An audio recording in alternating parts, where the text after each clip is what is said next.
Annyeonghaseyo. Kali ini saya akan membuat review episode 7 dari drama Korea It's Okay to Not Be Okay.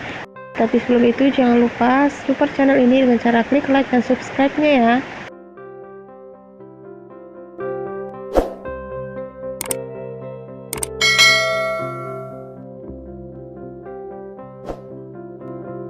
Di awal episode 7, kita dibuat senyum-senyum sendiri nih, dengan perhatian Gangtae kepada Ko Moon-young.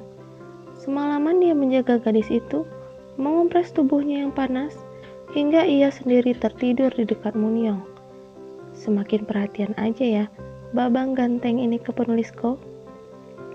Bahkan ya, dia terlihat sangat marah saat CEO Lee Sang-in memaksa Moon-young kembali ke Seoul dan Gangtae mengusirnya dari kastil terkutuk.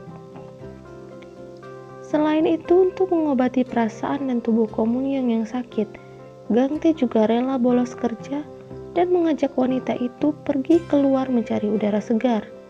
Mereka pergi makan bersama dan jalan-jalan di taman. Di sana, Ko Moon-young mempertanyakan hubungan mereka. Dia mengajak Gangtae berpacaran. Tapi Gangtae berkata bahwa ia hanya ingin menemaninya, tak ada maksud lebih dari sikap perhatiannya ini. Di rumah sakit, para dokter meminta direktur untuk mengambil tindakan kepada Ko Moon-young atas perlakuannya pada Bu Eunja yang membuat pasien itu pingsan. Direktur memutuskan kelas penulis Ko ditiadakan untuk sementara waktu. Juri yang mengetahui Gangtae cuti kerja menelpon hendak menanyakan kabar, tapi yang mengangkat telepon malah Moon-young.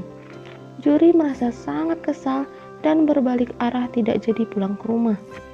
Dia pergi minum-minum sendiri sampai mabuk dan bertemu dengan CEO Lee Sang-in yang jatuh cinta padanya. Ternyata nih ya, kisah pasien Bu Eunja sangatlah sedih. Anak satu-satunya meninggal karena kecelakaan, dan yang lebih menyakitkan lagi, sebelum meninggal Bu Eunja dan anaknya bertengkar hebat. Ada kata-kata yang membuat Bu Eunja menyesal hingga saat ini. Dan rupanya lagi, mantel hitam yang selalu dipakai wanita itu adalah mantel mahal pemberian terakhir anaknya. Mendengar cerita Bu Eunja, Gangtae teringat kembali dengan ibunya.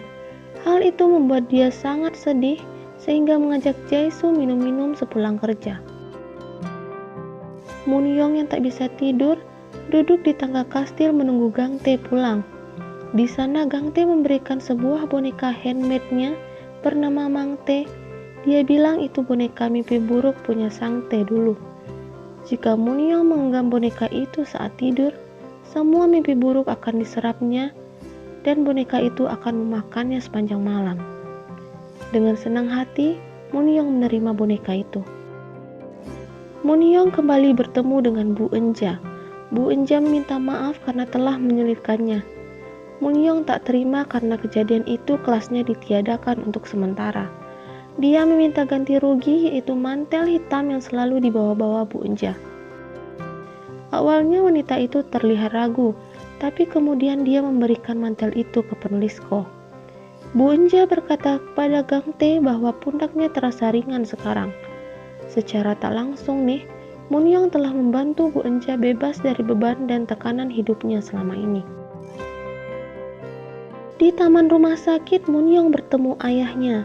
Laki-laki itu berkata Moon-young pasti akan berakhir seperti ibunya. Tapi Moon-young membantah dia adalah orang yang berbeda. Sepulang ke kastil, Moon-young memotong pendek rambutnya. Terlihat makin cantik dan fresh banget.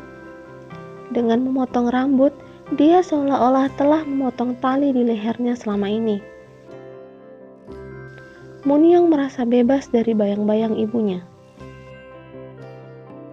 Hingga episode 7, drama ini masih penuh dengan misteri. Apakah ibu Ko Moon-young masih hidup hingga sekarang? Padahal, jelas-jelas Moon-young melihat darah ibunya mengalir di kastil. Siapakah wanita yang bernyanyi di lorong rumah sakit?